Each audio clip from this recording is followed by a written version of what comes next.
একটা গল্প শুনেছিলাম, পাক হানাদার বাহিনী যখন বাংলাদেশে অ্যাটাক করতো, ৭১ সালের ঘটনা বলতেছে, আমরা তো দেখি নাই, শুনছি আর কি। ৭১ যদি দেখতাম এতদিনে রাজাকার হয়ে যেতাম। আল্লাহ আমাদেরকে বাঁচাই দিছে, আল্লাহর মেহেরবানি, ঠিক কিনা বলেন? মন মতো হইলে মুক্তিযোদ্ধা, মন মতো না হইলে রাজাকার।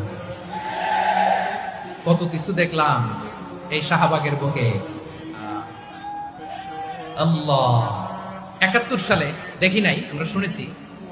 পাক হানাদার বাহিনী জিজ্ঞেস করতো মুসলিম না অমুসলিম চেক করার জন্য, বলতো কালেমা বল, কালেমা বাতাও।